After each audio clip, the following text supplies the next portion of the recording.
Olá a todos, que a paz do Senhor nos ilumine, nos aqueça e nos traga conforto nesses próximos momentos com as suas palavras divinas. Hoje a nossa preleção é com o tema Há muitas moradas na casa de meu Pai. Jesus falou isso no Evangelho de João, no capítulo 14, e basicamente ele estava querendo dizer, o que seriam essas moradas, na casa do Pai? O Pai seria, claro, nosso Deus, nosso Criador. E essas moradas? E a casa do Pai? Bom, a casa do Pai é todo o universo, é tudo que foi criado por Ele. Deus criou todo o universo, tudo que nós conhecemos, as galáxias, os planetas, os sistemas solares. Então, tudo isso é a casa do Pai. Nós estamos muito acostumados a pensar apenas em nosso planeta, no planeta Terra, que é o nosso mundo em que a gente vive, mas nós nos esquecemos de que Deus criou muito mais do que isso. Deus criou todo o universo aí fora. Essa é a casa do Pai que Jesus falava. E quais são as moradas? Nós conhecemos a nossa morada, aqui, nosso planeta Terra. Nós moramos aqui, nascemos, moramos aqui. Mas essa não é a única morada da casa do Pai. Todo o universo possui moradas. O universo, a casa do Pai, possui diversas moradas. Basicamente seriam, por exemplo, todos os planetas existentes. Tá? Todos os planetas possuem vida, possuem a vida espiritual ou não espiritual, mas Deus não cria nada ao acaso. Deus não cria nada sem sentido. Tudo que Deus cria possui um sentido, possui um propósito. Deus não cria nada sem propósito. Todo o universo possui um propósito. Deus ele é sábio, Deus ele cria coisas com sentido e com propósito. E a casa dele é repleta de vida, é repleta de vitalidade, é repleta de vibração. Toda a casa dele possui isso. Nós conhecemos a nossa morada aqui no planeta Terra, mas a casa de Deus, o universo, possui diversas moradas. Essa é a nossa, temos que cuidar muito bem dela. E que tipo de morada é essa em que nós vivemos? Que tipo de morada na casa de Deus é esse nosso planeta Terra, esse nosso pequeno planetinha azul em que a gente vive? Bom, segundo a doutrina espírita, o universo, numa classificação obviamente bastante simplificada, o universo possui vários tipos de mundos, vários tipos de moradas. Foi-nos revelado que, por exemplo, o primeiro tipo de mundo seriam os mundos primitivos. Os mundos primitivos são aqueles mundos onde ainda os seres que lá habitam são seres bastante primitivos realmente, são seres que ainda vivem na animalidade, são seres realmente que não têm, estão começando ainda na sua caminhada rumo à evolução, na sua caminhada rumo a Deus, estão bastante no início mesmo. O segundo tipo de mundo seriam os mundos do tipo provas e expiações. A Terra está classificada aqui. A Terra é um mundo de provas e expiações. E o que significa ser um mundo de provas e expiações?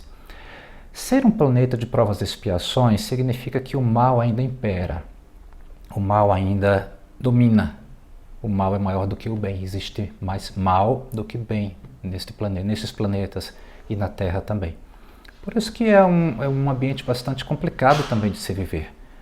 Existem muitas mazelas, existem guerras, existem doenças, existem muita coisa que realmente nos machuca, nos magoa, nos maltrata.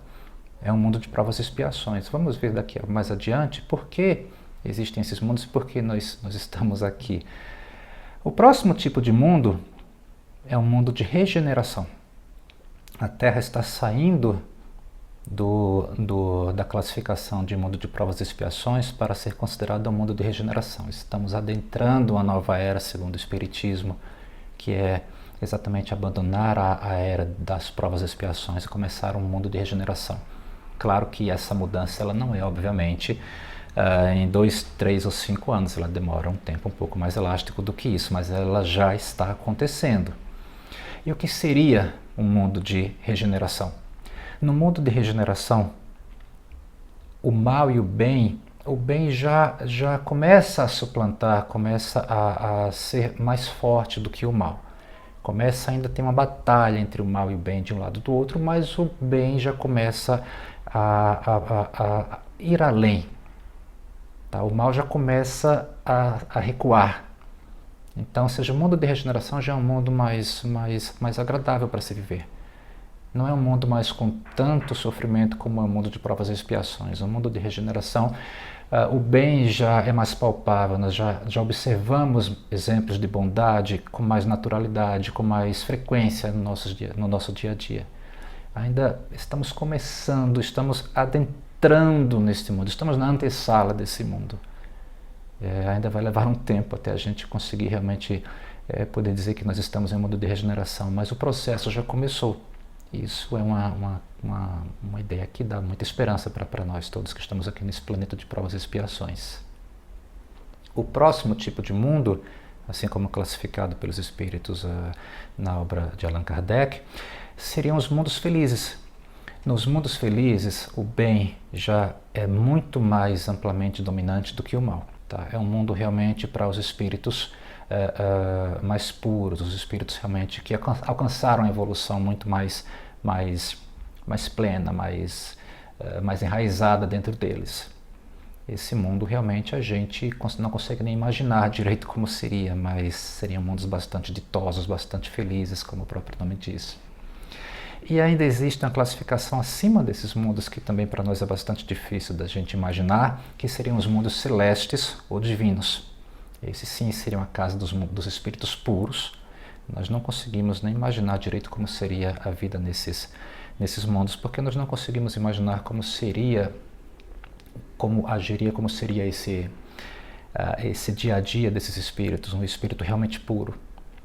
Nós conseguimos imaginar um espírito que não consegue ter pensamentos que sequer negativos durante um dia inteiro, que só consegue pensar elevadamente em questões celestiais, em questões divinas, que consegue realmente ser completamente correto em tudo que faz. Nós não conseguimos ainda pensar dessa forma, mas estamos caminhando para isso.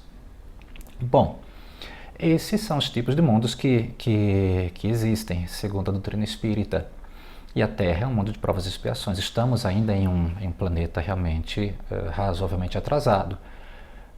Assim como aqui no planeta Terra, obviamente por ser um planeta de provas e expiações, as pessoas que aqui habitam, né, os espíritos, todos nós somos espíritos, alguns encarnados e outros não, mas todos nós somos espíritos, mas as pessoas que habitam esse planeta são pessoas que ainda precisam estar aqui. Por que nós precisamos estar aqui?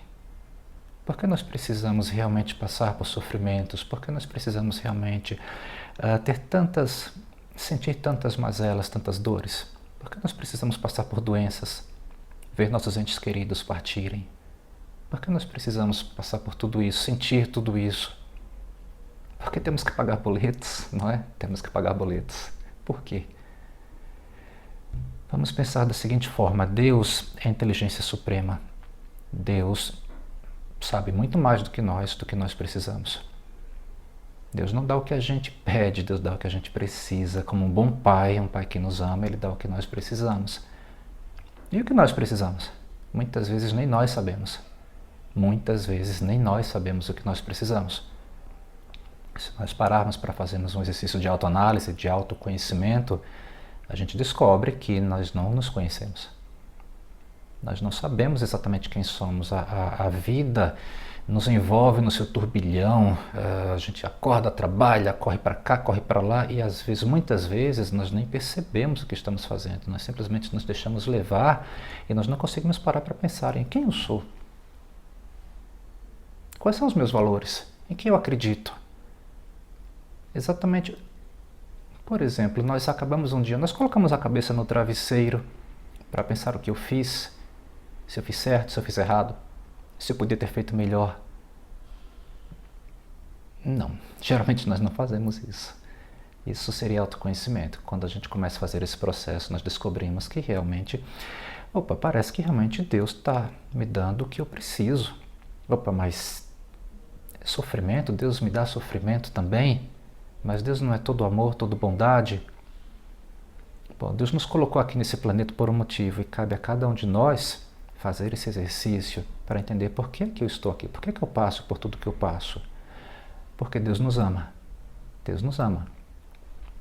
Lembramos que Jesus disse Jesus disse no seu Evangelho que ele iria para preparar o lugar, mas depois que voltaria para nos buscar. Ora, por que Jesus então já não levou, não nos levou para um local melhor? Porque ele falou que ia, já se faz 2000 anos que ele falou isso e não nos levou ainda, como espíritos, obviamente, falando. Porque ele não nos levou para um local melhor já? Porque Jesus, ele sabia que nós ainda não estávamos preparados. Todos nós vamos para um lugar melhor, quando estivermos preparados. Ora, assim como um pai, todo pai que ama seu filho, ele quer que o filho aprenda as lições corretas para que o filho consiga, por exemplo, crescer e amadurecer e aprender como as coisas funcionam, como o mundo funciona. Um pai quer que o filho aprenda para que o filho consiga realmente ser uma pessoa plena. Um pai, por exemplo, coloca o filho na escola, o filho não gosta de ir para a escola, mas um pai coloca porque sabe que o filho precisa aprender as lições. O filho precisa passar por aquilo para ser um adulto, para ser responsável, para ter um trabalho, para constituir uma família de forma decente.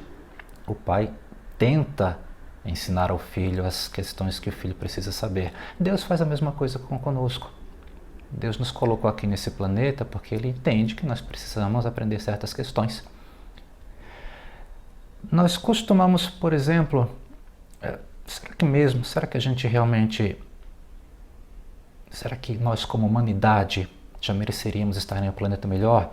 Nós tivemos progressos, estamos indo para um planeta de regeneração, estamos adentrando em uma era de regeneração, como falado. Mas ainda temos muito o que fazer. Nós, por exemplo, conseguimos perceber situações de falta de empatia, de respeito entre nós mesmos. Quando nós vamos em locais, por exemplo, onde há barulho excessivo, pessoas incomodando, onde nós vamos, por exemplo, para um local onde ligam um som alto, incomodando quem está ao redor. Então, nós conseguimos, por exemplo, pessoas no trânsito cortando a gente. Nós conseguimos ver uma pessoa que para um carrinho no meio do corredor do supermercado. Nós vemos muita coisa ainda que precisa melhorar. Nós conseguimos ver o erro dos outros, mas é muito difícil nós vermos os nossos erros. Como Jesus disse, nós conseguimos ver o cisco no olho dos outros, mas não a trave no nosso olho. É difícil para nós aceitarmos que nós também precisamos corrigir certas questões que estão dentro de nós. E Deus quer que nós aprendamos as lições para que nós mereçamos estar em locais melhores. Deus está sempre do nosso lado, sempre do nosso lado. Mas significa então que Deus quer que eu sofra? Não, não. Deus não quer que nós sofremos. Nós não precisamos sofrer para aprender as lições que precisamos aprender. Isso é importante falar. O sofrimento, ele pode ser um bom professor, mas ele não é necessário sofrer tanto, tá, para que nós aprendamos nossa lição. Muitas vezes o que nós passamos, aquilo que nós passamos, não vem de Deus. Não vem de Deus. Cabe a nós analisarmos exatamente o que está acontecendo. Por exemplo, uma boa questão, uma boa forma de conduta é nós aprendermos que nós podemos contar com o nosso anjo da guarda, nosso guia espiritual, nosso mentor espiritual. Todos nós temos um. Ele está lá sempre, sempre, para nos intuir, para nos acompanhar. O que muitas vezes acontece é que nós nos afastamos dele, mas ele sempre está lá. Uma boa forma é exatamente nós aprendermos a entrar em contato com ele, aprendermos a conversar com ele mesmo. Não de uma forma mediúnica, não, de uma forma mais tranquila, mais leve.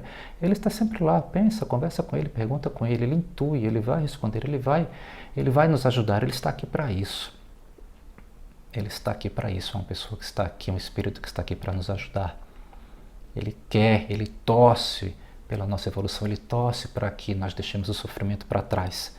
Ele torce para que nós possamos aprender a seguir as leis divinas, a lei do amor, a lei da caridade, a lei do progresso, a lei do trabalho, todas as leis divinas que vieram de Deus. Ele torce muito por nós para que nós possamos aprender a usar essas leis e sermos felizes. As leis que Jesus veio passar para a gente através dos seus evangelhos. Ele torce bastante para isso, porque todos nós estamos destinados a sermos seres de luz. Todos nós seremos seres de luz. Vai demorar mais ou menos, dependendo do esforço e da vontade que realmente nós usemos, nós despendemos para seguirmos por esse caminho. Muito disso tudo está em nossas mãos. Quanto mais nós procurarmos o caminho de Deus, quanto mais nós procurarmos seguir as lições que Jesus nos deixou através dos seus evangelhos, quanto mais nós procurarmos seguirmos por esse caminho, mais fácil o caminho se tornará.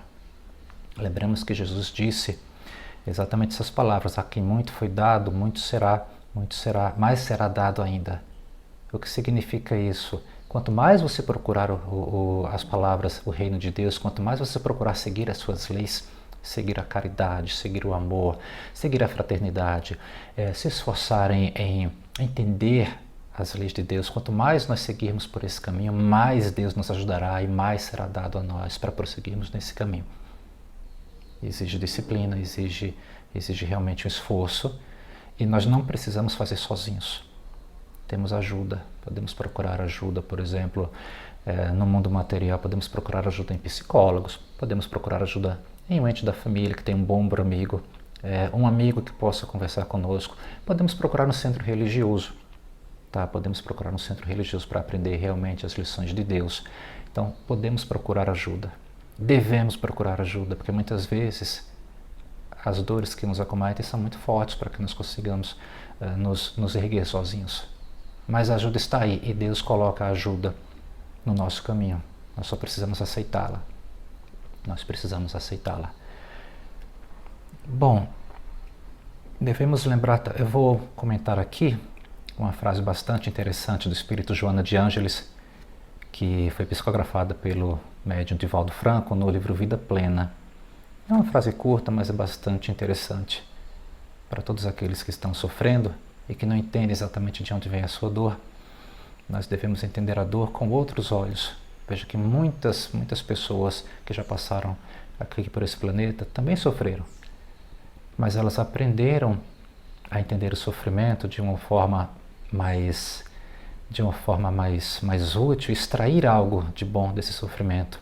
E muitas dessas pessoas também, aquelas pessoas iluminadas que passaram por nós, passaram por muitas coisas também difíceis, mas elas, por procurarem Deus, por conseguirem entender o caminho de Deus que Deus espera de nós, mesmo quando elas experimentavam dificuldades, mesmo assim, elas ainda estavam em paz, com uma certa paz. Elas sofriam, mas com menos intensidade, porque elas conheciam os desígnios de Deus para ela. Joana de Ângeles falou o seguinte: exulta, ou seja, experimenta uma grande alegria sempre que a dor te bater à porta, pois que estás sendo convidado à transformação moral para melhor. A dor, ela não é desejada, a dor muitas vezes ela não é necessária também, mas quando ela vem, é um aviso. É igual a uma doença. Quando o nosso corpo é acometido por uma doença, ou ele sente dor, tem alguma coisa errada. Nós sabemos que tem uma coisa errada e temos que mudar. Temos que mudar algum hábito nosso, comer alguma coisa mais saudável, fazer um exercício, porque o nosso corpo está reclamando. É a mesma coisa com a dor da cabeça, a dor espiritual, a dor emocional. Alguma coisa está errada. Temos que mudar. Temos que mudar. Peçamos ajuda, mas mudemos. Para finalizar, eu queria encerrar com um caso bastante interessante do nosso saudoso Chico Xavier. Chico Xavier, em uma certa situação, ele estava passando por um momento de angústia muito grande, bastante dolorido. E ele pediu ajuda ao seu guia espiritual, o Emmanuel, e ele queria receber uma mensagem do alto que pudesse aplacar aquela ansiedade dele. Só que ele queria uma mensagem de Maria de Nazaré, porque ele gostava muito, admirava muito, amava Maria de Nazaré, ele queria uma mensagem de Maria de Nazaré. Emmanuel se comprometeu a tentar buscar uma mensagem de Maria de Nazaré que pudesse confortar o coração do nosso querido Chico. Alguns dias depois, Emmanuel volta com a mensagem. Chico, todo animado, pode falar, Emmanuel, pode falar a mensagem, vou anotar aqui. Chico, todo animado. Emmanuel disse simplesmente: Chico, a mensagem é: isso também passará. Toda dor que nós sentimos hoje passará. Tudo passa, as dores passarão. Era isso que eu tinha a dizer. Espero que tenha sido útil. e fiquem todos com Deus, na paz do Cristo.